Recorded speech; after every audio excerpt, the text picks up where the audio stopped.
Good morning, everybody. I am Wendy Nystrom, your host for Environmental Social Justice. Okay, I will. Let me get on this. Okay, I Joy will. is on a call right now, not realizing that she is live. There we go. Welcome to live. Welcome. Welcome to live, Joy. Our Campaigning. co-host Joy Langford, my other co-host Joel Vendette, and today we have Kim Krempien. She is one of the founders for Other Lives Studios, which focuses on removing fast fashion from our lives. So welcome to the show, Kim. Thank you so much for having me. I'm happy to be here. Of course. So what is Other Lives Studios? So Betsy and I started Other Lives because we're both sort of veterans of the fashion industry. She's worked as a designer for 15 years, and I've worked in production and event management. And we really just saw how much waste the industry produces.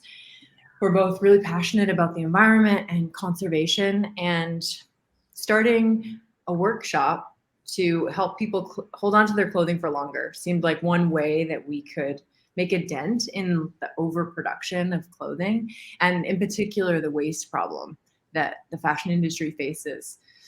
So that's what we do. We hold in-person and live on Zoom workshops to show people ways, exactly, to show people ways to like reimagine and remake their clothing.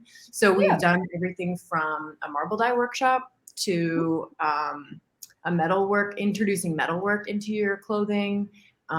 We've looked at how to repair your jeans using like ancient Japanese hand sewing techniques, lots of different fun things that really draw on our design background. So it's more than just like tie-dyeing a pair of socks. It's really trying to get you in that design mindset and like thinking about how you can fall in love with your clothing again in a really interesting way. So it's really not helping people create like their own Etsy store. Like you No. like let's not be crafty and sell shit, but actually repurpose what you've got.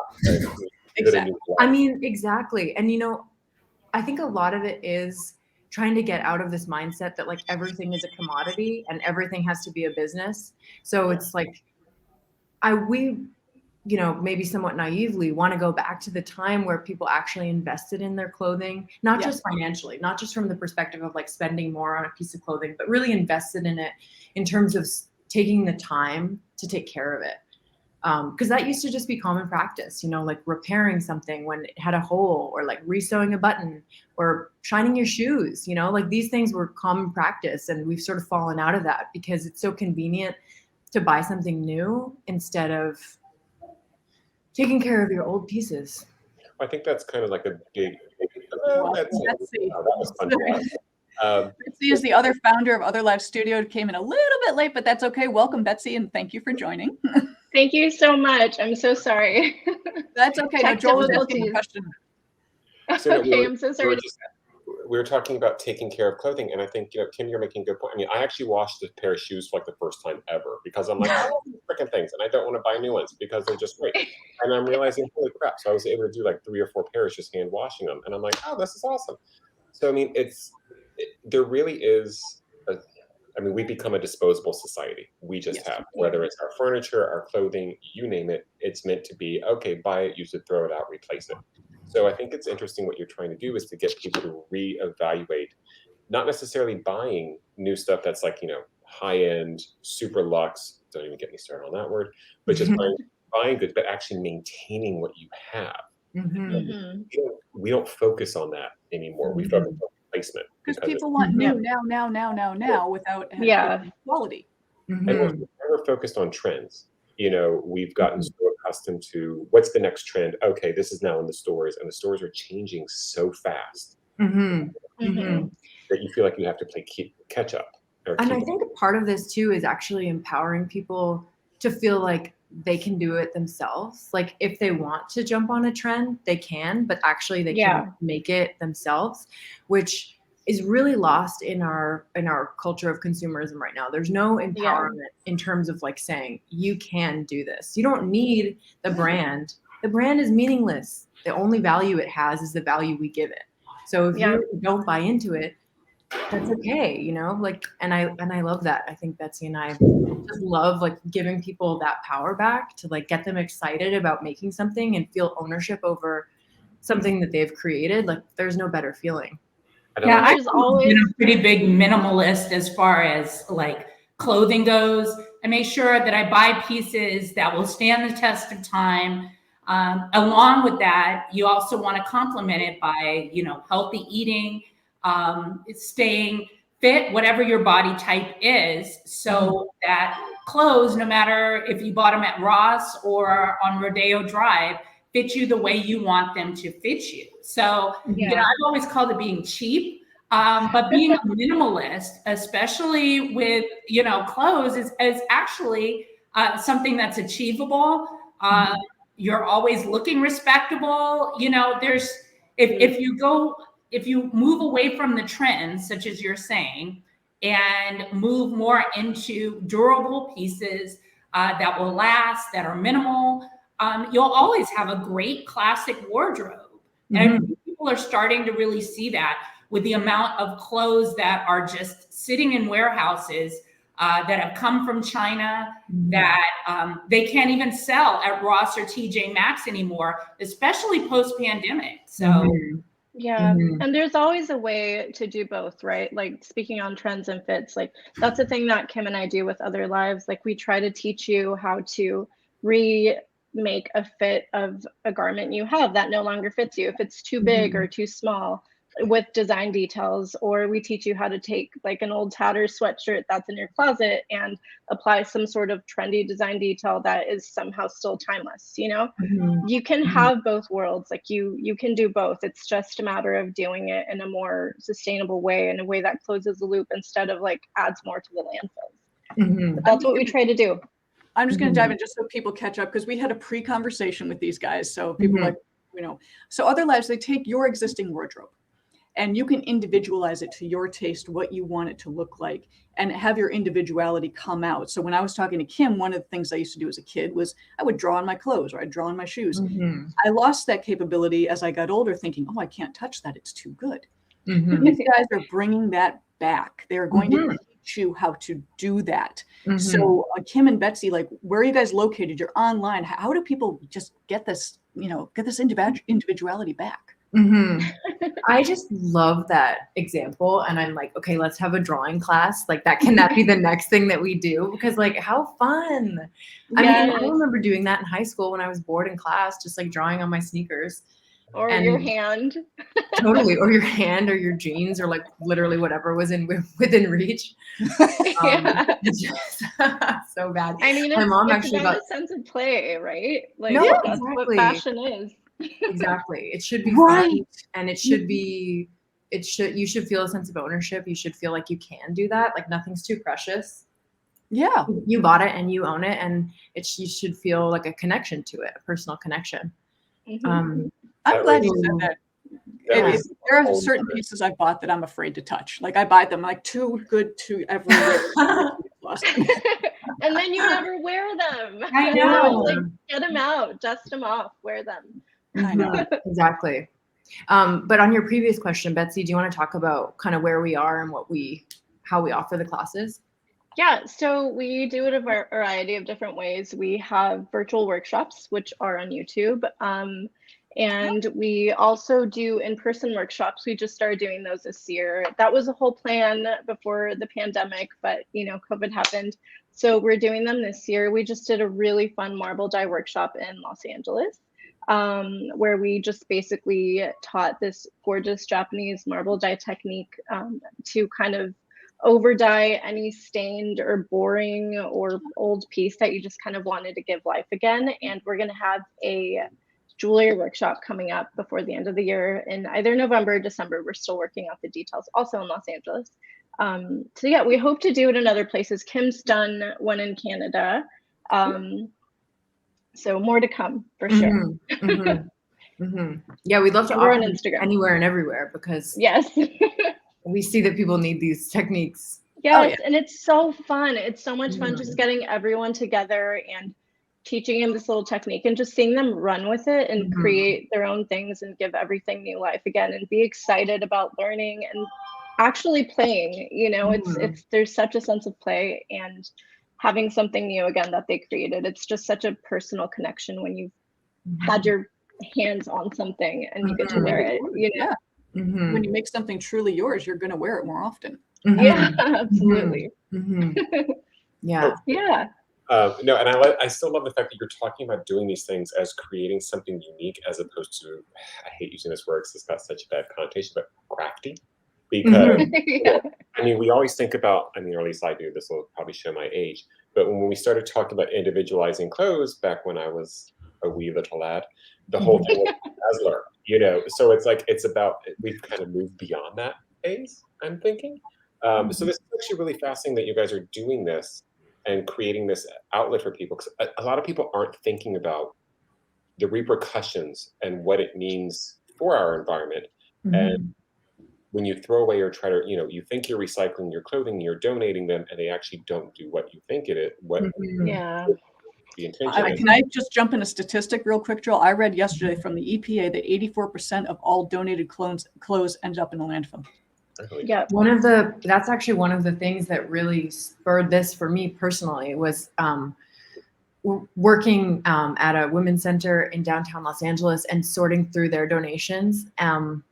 It was devastating. Like we would receive bags and bags and bags of donations every single day, and we could only use like a tiny percentage of that. And then we would try and redonate to another center, and then they would try and redonate, and it would just be this endless cycle, but it never ended. Like we just didn't even have the space in the end. Yeah. We dedicated 2 separate sort of storage spaces to the donations, and they would fill up immediately. And I just was overcome with the scale of waste and the fact that people thought that just because they were bringing it somewhere, it was being taken care of. And that is not what happens. And that's just donations. Like And when you that's- talk about the fashion industry, what happens to styles that are defective? I mean, hundreds and hundreds of pieces in production just get destroyed because they can't sell it because of their own practices internally with different retailers. And we can go on and on with all these horror stories because we've just been doing this for so long and we've been seeing so much. But I think there's a lot of hope, and that's what we're trying to kind of instill. We're trying to close that loop, like provide some solutions, like even if it's a tiny little one. Yeah. Isn't it fair to say we've maybe probably hit a tipping point of consumerism? We have too much stuff. Joel's like, no, I hope so. No, because I think as a society, we're in this more gimme more phase. And I think a lot. We all, every single person, whether it's those of us on the call, those of us watching, not watching, we all have something in our lives where we're like, I just want more of this, or I need this. We're all guilty, whether it's clothing, furniture, I mean, accessories, anything in life. I think we all look for things. We're like, oh, give me the next trend. Yeah. I do it. I'm guilty of it. I'm just going to assume, that question, if one person has it, everybody else has it. So I don't think that the day of consumerism is going away, because in that we've got, if you don't get something delivered to you in 24 hours, you think it's taking too long. So I think we're still on this now phase. But I want to something that you had mentioned, Kim, which is fascinating to me, is that I think people have the intention that when you're donating your clothing, you're donating these items to these organizations, that's it. They're done. They get to do Yeah. So I believe the intentions are really good for people, but I never would have known that. I never would have known that they think it's passed on and down and down and down, hoping that someone will take it. So I think that's something for people to really know about. Interesting. And I think, I mean, it's the same with anything we buy, right? We just hope and cross our fingers that like when we're done with it, it's going to go to a good place. It's going to go to product heaven, and it doesn't. It doesn't. It just goes to a landfill. Product heaven. Yeah, it goes to that like giant plastic mountain in the ocean, or that clothes mountain in Chile. I mean, we have to face the reality of our overconsumption, and this is one way we're trying to address it kind of at the source in terms of consumer behavior and changing the mentality that you need something new all the time. And if it starts with clothing, maybe it will bleed into other products, hopefully the rest of their lives, and they're more mindful about everything that they buy. That's the goal. And in some ways it satisfies that need for something new, right? Because you're creating something new out of something old, and it just kind of like teaches you on some level, it makes it click, right? Like I could do this with everything else, not just clothing. Like what else can I do this with? And that's kind of the hope, like that we have this bigger ripple effect in like consumer mentality and close the loop in other industries, not just fashion. Oh yeah. Now there are industries where there's like the automotive industry. I know that a lot of them are looking at renewable materials for interior cars. Is this the kind of thing where the clothing can be used for different industries as well? Like, do you see a marketplace for that to happen? There are companies that take wasted clothing or excess fibers from production and recycle that and turn that into either, like Nike does it with soles for shoes. There's companies that do that with carpet. I think there needs to be more of that though, and that needs to be more marketed because, you know, like it's not common knowledge that that happens. Like Nike has a program where you could donate literally any, no matter how tattered and disgusting a piece of clothing is, like you donate it, you take it to their drop-off locations, which I believe is their stores, and they just take that and recycle it into soles for shoes. But there needs to be more of that in the industry, in all industries across the board. But yeah. There's a huge amount of infrastructure that needs to happen to like support a textile recycling kind of program, I think, in the US. And right now it's mostly done by private companies. So there are like companies that will come and like pick up your old whatever, if it's like discarded textiles, like Betsy was saying, or like huge bales of discarded clothing, and then sort it and either mechanically or chemically recycle it to make a new fiber. But there's still actually a lot of innovation that's happening between mixed fibers versus single fibers and what they can create out of those pieces, because it's very rare that you have a garment that's just one thing. And so you have to like go through and kind of like take it out and separate the fibers, and it's like a little bit complex, but there's definitely potential there. And I think we have enough clothing that's in production right now to create fabric for probably the next 100 years. Like there's just there's so much. That's our resource. That's our natural resource right now. It's just like discarded clothing. So we need to really utilize it. So that's actually a good, interesting topic. Is what about the fabrics? Because, you know, whether it's cotton or a blend or a poly, like how does that impact what you're doing as well to help people try to repurpose that? Well, it's like as far as what we're personally doing with other lives, like it just kind of depends. Like, for instance, like for cotton and linen and silk fabric, like we have the option right now of the marble dye because that takes dye really well. Everything else, like we kind of like take it as it comes. So for instance, if it's a hole, like we've done like embellished holes, like if no matter what the fiber is, you know, a cashmere sweater, like polyester, denim, whatever it is, or what else have we done? We've done embroidery, beading. So kind of we're trying to find solutions that kind of cover all bases as far as contents go. Hopefully someday we could, you know, have a bigger impact. We also are looking to do the patchwork kind of project, Kim, that we've been kind of playing with as far as kind of upcycling materials, no matter what they are, to create new fabrics out of them as well. So that's kind of something that's in the works with us as well. Hopefully we can access like discarded fabrics from production to do that, or even development from sampling. Kim, I don't know if you want to expand on that. Because one of the things that we saw in terms of a major source of waste is the development process with designers. So they'll create a range, and it's so often in multiple sizes to show to buyers and to shoot the collection. And then after that point, some of those styles are dropped. Sometimes as much as 70% of those styles are dropped. So you end up with like these sample ranges that aren't going into production, but they're like perfectly wearable, viable pieces. But they're sort of in limbo because you don't want to release them because people can't buy them. So it's like, what do you do with that? So we're trying to figure out ways to kind of either remake those samples and like use some of the techniques and skills that we've established with other lives to turn them into something else, break them down into just like their parts, I guess, and use the fabric for patchwork. We're really interested in working with designers too. Like Betsy's a designer in the industry, working with other designers who work within fashion, so we can give them these skills. They can start thinking about this in the design and development process, because it's so important to be thinking about the life cycle and end of life for garments at the beginning, actually.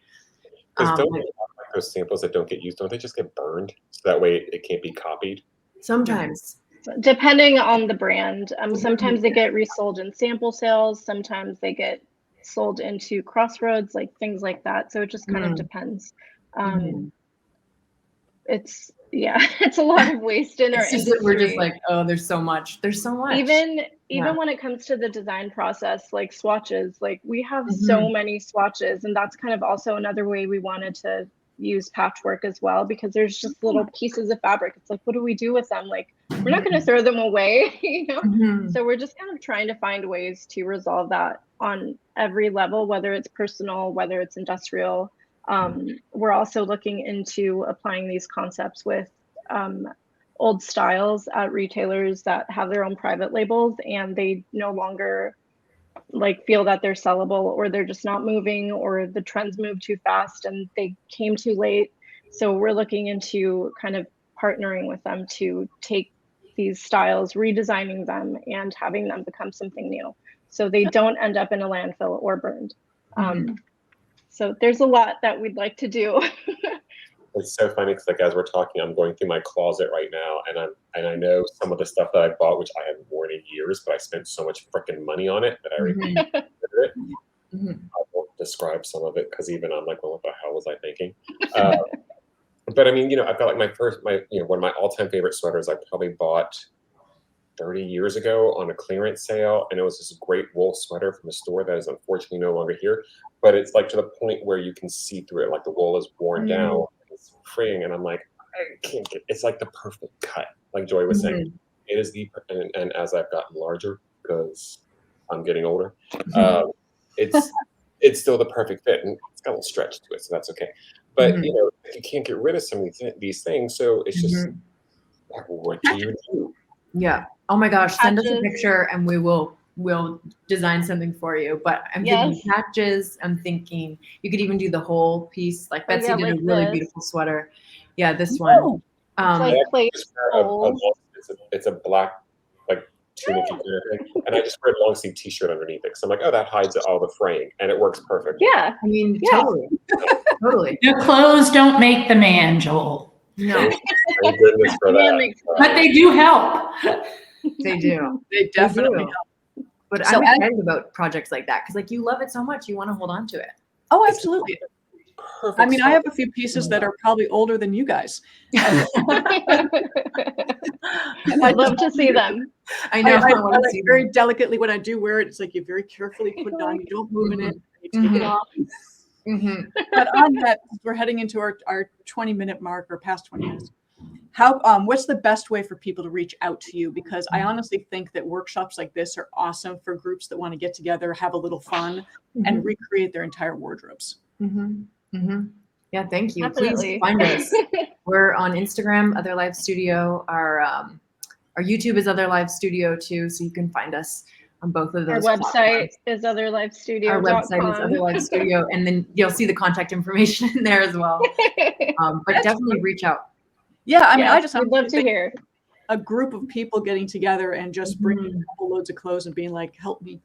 Totally. Yeah, that sounds like fun to us. I know, that's like a dream. We're like, yes, bring us everything. We've got to bring our individuality back.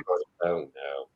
What? Like, have you people? I'm sure they show up with stuff, and you're just going, oh no. On the inside. Oh, there's always a way. You know, that's the thing. It's like seeing. To us, we try to see solutions, right? So it's like if we see something that someone else thinks is like discardable, we'll find a way. You know, that's part of the fun challenge for us as designers is like, what can we do? So that's the kind of thing that excites us.